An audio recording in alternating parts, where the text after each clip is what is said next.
Ce que vous allez voir ce soir n'est pas un spectacle ordinaire. Cela raconte une histoire chère au cœur des gens d'ici, de Buée, du Sancerrois. Une histoire de chasse aux sorciers qui s'est réellement déroulée dans ce vallon voici plus de 4 siècles. Cette histoire, nous la connaissons par les récits de ceux qui l'ont vécue, les accusés aussi bien que les accusateurs, car leurs témoignages ont été minutieusement consignés, si bien qu'on peut les lire aujourd'hui encore dans les actes du procès civil en sorcellerie du carrois de Marlou, conservé à la Bibliothèque nationale de France. On y trouve le récit de Jehan Cahouette, laboureur à Voisy de la paroisse de Vogue, brûlé comme sorcier sur les hauteurs de Marlou en compagnie de Jehan Tabourdet, couvreur et tisserand, le 31 mars 1583. Pourtant, tous les deux crient leur innocence. Un mois auparavant, le 1er mars 1583, 3 autres sorciers, condamnés à mort eux aussi, ont déjà été pendus et brûlés au même endroit.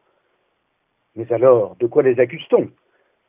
D'avoir mis le diable dans le corps d'un enfant âgé d'une dizaine d'années, Bernard Giraud.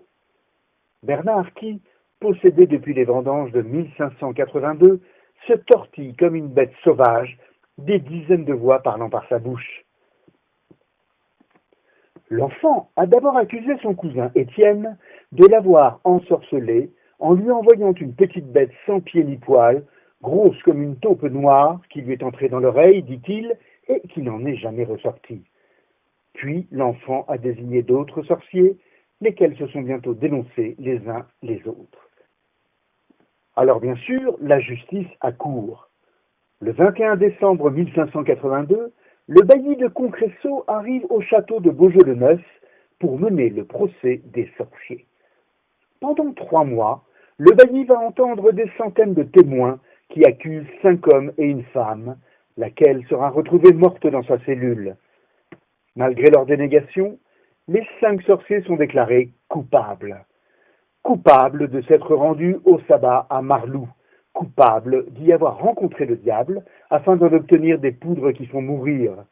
Ils sont donc condamnés à mort, menés par les chemins pieds nus, puis étranglés et brûlés à Marlou. Voilà l'histoire telle qu'elle s'est déroulée ici, dans ces collines. Coupable, pas coupable, ce n'est pas à nous d'en décider.